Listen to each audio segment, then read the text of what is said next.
o Bitcoin vai derreter. Bear market? Será? Estamos ouvindo muito isso. Mas também, ao contrário, o Bitcoin vai continuar batendo topos históricos. Ele vai parar na lua, nos 100 mil, sem dar nenhum tipo de pullback ou oportunidade para que a gente possa comprar mais. Vocês devem estar se pensando, e agora, o que eu faço? Principalmente você que é um investidor de mais longo prazo ou muitas das vezes está procurando por informações pela manada, né? No caso, também por muitos influencers. A grande maioria das vezes, os players estão dando as suas opiniões sobre o Bitcoin por um viés. Exatamente. Ou simplesmente desenhando linhas no gráfico para tentar fazer o forecast do mercado sem utilizar dados. Pois é, eu sei o quão difícil é ficar nesse tiroteio sem saber para onde ou o lado que devemos seguir para ter um pouco mais de segurança em um mercado especulativo. Ainda assim, todo mercado especulativo existe um risco. Porém, vamos tentar deixar nossas opiniões um pouco de lado, as nossas análises gráficas projetando o futuro um pouco de lado e vamos trabalhar apenas com estatística, dados do ativo, dados de mercado, para a gente poder ter a maior probabilidade possível? Bom, pois se você é como o João eu escutei falando o seguinte nas redes sociais. Apareceu um perfil para mim no Instagram e ele dizia o seguinte: pô, esses influencers estão complicando o mercado. Uns falam que vai cair, outros falam que vai subir. Alguns deles até falam o mercado vai cair ou subir. O que eu faço? Né? Eu tenho menos experiência. Então, se você é uma pessoa que tem essa mesma opinião, que tem dificuldade de entender para onde o mercado tem uma grande probabilidade de ir, esse vídeo é para você e fica até o final. Então, não venda os seus bitcoins até seguir passo a passo do que nós vamos passar aqui, porque isso pode fazer muito, muito, muito sentido para você e para os seus investimentos. Pois é, isso não é uma recomendação, mas pode ser de repente uma luz para te ajudar a tomar uma decisão baseada em fundamentos. Sempre que nós estamos extremamente fundamentados, nós temos uma grande probabilidade, não quer dizer que vai acontecer, do mercado se comportar daquela maneira. Ou seja, nós vamos utilizar os próprios dados do ativo para nos dar informações, fazer um forecast de mercado. E sendo assim, também conseguir identificar áreas onde eu, investidor de longo prazo, posso distribuir o meu capital. E eu estou aqui para te apresentar tudo sobre esses dados do Bitcoin. Então fique até o final. E se você está gostando desse vídeo até agora, não deixe de deixar seu feedback, seu comentário e compartilhar com um amigo. Bom, pois bem, vamos ao gráfico. Bitcoin, o ouro digital, como dito por muitos. Como ele se comporta? Qual é a intenção? Bom, se você investe, você deve entender as características desse ativo. Nós não estamos aqui para isso. Nós estamos aqui para mostrar como esse mercado, como esse ativo se comporta. Primeiramente, eu gostaria de mostrar para vocês algo que muitas pessoas se baseiam para o Bitcoin, que seria o ouro, simplesmente o ativo ouro, gold, XAUSD. E uma das coisas mais importantes que eu vou dizer aqui para você, se você realmente quer analisar, se tornar um especulador profissional, especule aonde está o dinheiro e as probabilidades. Primeira dica, olhe sempre os mercados futuros, não olhe o mercado spot. O mercado spot é um derivativo do mercado futuro. Perfeito? Então, o dinheiro e as informações mais verdadeiras sobre o ativo está no mercado futuro. Perfeito? Então, antes da gente entrar no Bitcoin, eu vou mostrar para vocês o comportamento do ouro, o ouro comum. Depois nós vamos para o ouro digital, beleza? Esse ativo do ouro, tá? O ouro, nós colocamos ele aqui em futuros para realmente mostrar para a gente os tickets de mercado, os lotes de mercado, onde realmente esse preço está trabalhando, a intenção, tá? E logo de cara nós podemos ver que ele segurou num cálculo mensal, mas nós vamos trabalhar com estatística e probabilidade, tá? O que esses ativos, esses dois ativos aqui, eles querem me dizer? Isso aqui é um dado de mercado onde eu pego as posições dos grandes players e trabalho no mercado para ver se eles estão comprando ou vendendo. Isso me dá uma estatística da direção de mercado, tá? Então, fundamento. Então, por exemplo, ó, sempre que o mercado chegou nessas regiões, ó, nós tínhamos compra de ouro e o mercado subiu, tá? Sempre que o mercado chegou nessas regiões aqui, ó, tá vendo? Abaixo, nós tivemos venda de ouro e o mercado deu uma bela de uma correção. E assim sucessivamente, né? Se a gente puxar para cá, ó, tivemos queda de ouro, venda de ouro pelos grandes players aqui, e o mercado ambas as vezes deu uma bela de uma correção, certo? Ou seja, Ele é um indicador de fundamento para mostrar para a gente aonde os players estão se posicionando no mercado, perfeito? E aí nós temos o seguinte, a partir disso nós vamos procurar se o mercado está caro ou barato comparado com o spread. Quem que controla, entre aspas, o ouro hoje? O DX, né? Quem controla uma precificação para o DX? O ouro. Eles estão casados, um é travado com o outro. Por quê? Porque são ambos ativos de valor. Quando o DX está maior, nós começamos a perder um pouco de força no ouro. Quando o ouro está mais forte, nós começamos a perder um pouco de força no DX. Eles estão travados entre eles, tá bom? Bom, então o que eu quero fazer aqui, ó? Como eu estou no ouro, eu não preciso comparar o ativo com o DX. Eu vou comparar ele, ou com o ouro, perdão. Eu vou comparar ele apenas com o DX, tá? Então, por exemplo, ó, todas as vezes que o mercado ficou undervalued, barato comparado com o DX, o ouro subiu, tá vendo? E sempre que ele começou a ficar caro, o mercado corrigiu. Barato ele sobe, caro ele cai. Barato ele sobe. E aí o mercado já está ficando caro e já começou a sentir, né? Ou seja, nós estamos tendo aqui o ouro começando a ficar vendedor, prestem atenção, ó. O mercado já começou a ficar vendedor no ouro, perfeito? Olha lá. Sempre que chega aqui o mercado se corrige. Legal? E nós temos o mercado caro em relação ao DX, ou seja, ele já está superfaturado em relação comparado com o spread do DX.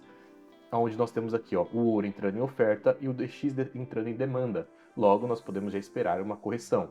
E por que eu estou passando primeiramente o ouro para vocês? Porque ele é extremamente casado com o Bitcoin, né? O Bitcoin tende a seguir muito a precificação do ouro, pois, né, entre aspas, é dito como um ouro digital, certo? Eu espero que vocês tenham entendido. Bom, vamos passar aqui para o Bitcoin então, certo? Se a gente parar para ver, ele está extremamente caro em relação a o DX, tá bom? E ele está, ó, aqui, por exemplo, ele ficou extremamente barato em relação ao DX, e olha o que aconteceu. E esse mesmo tempo, ó, nós tivemos o quê? O mercado comprado em relação aos big players, tá? O mercado praticamente entrou em demanda nessas regiões e o Bitcoin explodiu. E aí nós temos uma coisa chamada imbalance de preço. Imbalance de preço, ou seja, se a gente parar para ver aqui ainda, os players começaram a dar uma leve realizada, mas eles estão altamente comprados ainda, tá? Eles ainda estão altamente comprados. Os grandes players, quem manda no mercado. Só que o mercado está caro. O mercado está caro. E o mercado ainda está em oferta. O que pode começar a acontecer aqui? Tem uma grande probabilidade de começarem a realizar um pouco de lucro. Nós estamos falando de probabilidade. Não estamos falando onde o ativo vai ir. Nós nunca sabemos aonde o ativo vai ir. Quem está falando isso para você está mentindo, está te enganando. Nós temos uma grande probabilidade, tá? Ou seja, e também existe uma coisa chamada distribuição normalizada ou distribuição de Gauss, que é quando um ativo ele sai da sua precificação e depois ele precisa voltar para uma normalização, tá? Gerando para a gente sempre um desenho da seguinte maneira. Aqui eu tenho poucas ordens, aqui eu tenho poucas ordens, aqui eu tenho uma concentração de normalização. Quando o ativo sai para cá ou para cá, ele tende a voltar para esse meio, tá? Ele tende a se normalizar ou criar uma nova, isso que é legal, ou ele vai criar uma nova distribuição, tá? E aí ele passa a trabalhar aqui, e essa região é uma região de imbalance. Ou seja, o que seria uma região de imbalance, Vitor? Imagina o seguinte, são regiões onde a oferta excede a demanda ou a demanda excede a oferta. Tem tanta intenção de compra, que não tem vendedor para dominar essas regiões. Então, a compra, ela excede a venda, ela excede a venda, ela excede a venda. Então, o mercado começa a ganhar essas forças agressivas compradora, tá vendo? Então, assim, muita compra para pouca venda. Só que o que faz o mercado andar não é só muita compra, é a quantidade de lote. Quanto mais os players compram, mais caro fica para o preço médio dele. Ou seja, isso gera para a gente imbalances. Diferente da gente, os players, eles realmente têm paciência para readicionar ordem. Ou seja, quando a gente está entrando em FOMO, com medo de ficar de fora, eles já estão realizando, eles estão vendendo para as pessoas que estão comprando aqui, ó. Isso fica nítido, tá vendo? Eles já estão vendendo para as pessoas que estão comprando aqui. Eu não estou falando que o mercado, de repente, não pode dar mais uma puxadinha para cima. Não é isso. Mas eles já estão realizando para essas pessoas que estão comprando nesse topo. Ou seja, o mercado, historicamente, está extremamente caro, tá? E se a gente for olhar aqui, ó, nós temos uma distribuição normalizada, tá? Na casa dos 35 aos 51, perfeito? Então, o mercado acima disso, ele está caro, e tá tudo mostrando pra gente que ele está caro. Só que essa alta aqui, ó, gera uma grande confiança de que o Bitcoin pela primeira vez vai aos 100 mil. Pois bem, vamos lá. Se vocês pararem para ver aqui, ó, o próprio volume já começa a mostrar para gente essas imbalances, aonde nós tivemos um excesso de demanda para pouca oferta. Então aqui, ó, nessa casa, prestem atenção, olha o vácuo que o mercado deixou aqui, ó. Na casa dos 66 ao 63, nós temos o quê? Pouco volume. Nós podemos ter, então, ó, uma procura de preenchimento dessas ordens. E automaticamente o mercado vem e preencheu essas ordens que faltou. Por quê? É uma imbalance. Teve tanta compra que eles não conseguiram adicionar essas compras ao preço que o mercado estava passando. Ou seja, as pessoas que estavam aqui ficaram na pedra, não conseguiu realização. Quando o mercado volta, por quê? Começou a ter venda nessa região, e é por isso que o mercado voltou, ele acionou essas compras, tá? Fazendo com que o mercado sentisse e, novamente, excedesse a oferta. Perfeito? A demanda excede a oferta. E aonde nós temos essas correções, então? Primeiramente, a gente já realizou essas correções, mas ainda continuou um volume baixo aqui nessa região, um vácuo, ou seja, ainda tem ordens para ser preenchidas aqui. Também temos ordens para ser preenchidas, tá? Ó, algumas já foram, ó que legal. Ó, se você tivesse visto esse vídeo, poderia estar adicionando um pouco de ordem aqui, já estaria um pouco positivo, legal? Entre os 60 ao 57, legal? E se o mercado começar a preencher essas ordens, o que pode começar a acontecer? Player realizando, varejista comprando, e o mercado dá uma leve estagnada nessas regiões, tá? E ele depois pode vir buscar essa região maior, tá? Que aqui provavelmente o preço vai sentir muito na casa dos 56 aos 52, tá? Então seria natural e normal o mercado cair até essa região, tá? Para depois, tá, buscar uma precificação de 100 mil que seja, tá? Que seja. Espero que tenha ficado explicadíssimo isso daqui para vocês. Ou seja, espere o mercado mostrar uma oportunidade para você fazer uma boa compra, né? A melhor compra agora seria na casa dos 57 ao 52, né? No caso, na verdade, o 55 aqui é o 52. Nesse preenchimento de imbalance, nessas ordens que ficaram, que não foram preenchidas de compra. Aqui tem um excesso, aonde a demanda excedeu a oferta. Então o mercado está caro e ele pode fazer esse pullback para acionar essas ordens. Os players encerram, fazem parciais e readicionam as ordens aqui. Exatamente. E aí o mercado, a gente vai ver de repente o mercado chegando nessas regiões com os players comprado, o mercado barato em relação a DX e o BTC em demanda. Lindo para fazer adição de posição, ou nesse caso você realiza um pouco e readiciona com o mercado um pouco mais barato. Sendo bem honesto, eu não acho que seja uma boa região para compra agora. Se você está comprando Bitcoin aqui agora, compre o mínimo. Por exemplo, eu não quero ficar fora, Vitor. Isso é muito mais questão de psicológico, tá? Porque eu não quero ser o único que vai ficar fora. Mas vocês entendem que, vamos dizer que o Bitcoin vai a 100 mil, tá? Vocês estariam fazendo aí, ó, vamos colocar aqui, vocês colocaram 100 mil para fazer, o Bitcoin vai a 100 mil, vocês fariam 35 mil, vocês fariam 35%, vocês fariam 35% correndo risco de, se o mercado voltar na primeira região mais importante, que é na casa ali dos 50, vocês vão correr o mesmo risco, ó, é um risco de 1 para 1, será que vale a pena adicionar dinheiro agora? Começa a pensar no risco e não no ganho. Pensem no risco e não no ganho, tá? Mas vamos dizer que você é um cara que não quer ficar de fora do mercado, tá? Faça o seguinte, então. Pegue o seu 100% do capital. Isso aqui é uma dica legal, tá? Pegue o seu 100% do capital, adiciona 5% aqui, ó, só para você não ficar de fora, tá?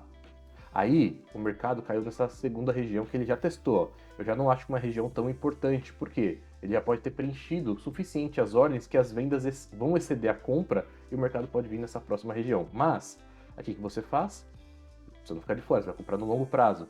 Compra aqui, por exemplo, 15% do seu 100%. Você já tem 20%. Legal? E aí se o mercado vier aqui, ó, pô, que legal, aqui tem, né, uma região um pouco melhor, o mercado já testou um pouco, mas não testou ela por inteiro. O que eu vou fazer? Eu vou comprar mais 20%. Legal? Vai distribuindo o seu risco. E aí o mercado chegou numa das regiões. Não quer dizer que não possa cair até a região dos 47. Mas, né? O que você pode fazer? Você já comprou então 40, o que você faz aqui? Você compra mais os seus 60% distribuído nessa área aqui, ó. Simples assim, vai distribuindo o seu risco. Não compre, pensa no risco, não pensa no retorno. Dessa forma, você vai ficar com uma carteira extremamente bem distribuída em Bitcoin, tá? Não vai ficar de fora, tá? E assim você pode também ter um risco-retorno um pouco melhor, mais equalizado, tá bom? Porém, se eu pudesse dar uma opinião, e é o que eu vou fazer por longo prazo, eu não compraria nada, tá? Antes dos 55, né? Então o mercado, quando chegar aqui, vai ser aquele desespero. Meu Deus do céu, estão vendendo tudo. Aí vai começar todos os analistas, né, de mercado aqui que ficam só desenhando no gráfico, sem pegar nenhum tipo de informação do ativo mesmo, tá vendo? A gente só está trabalhando com informação do ativo. Nós não estamos desenhando nada.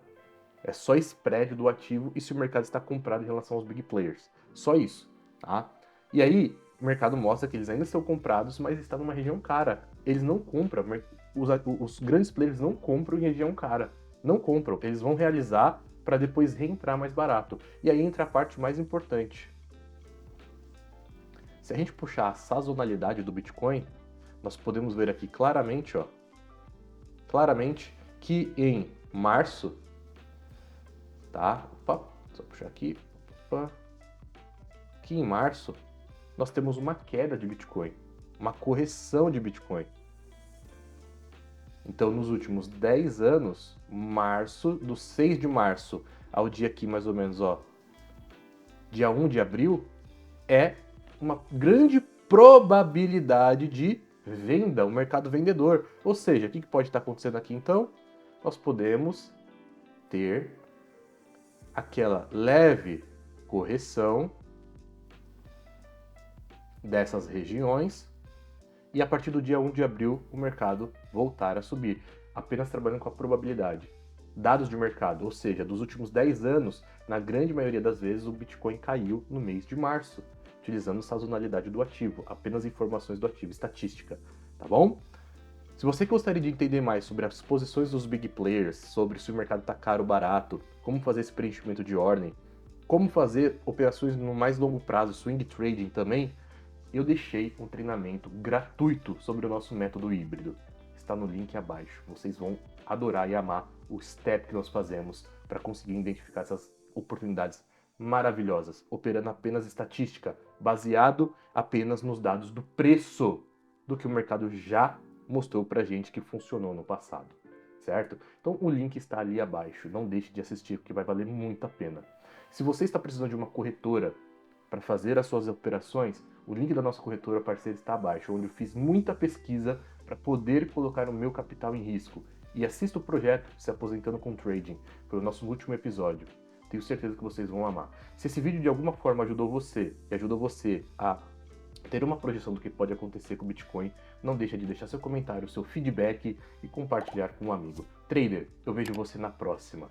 Valeu e bons investimentos.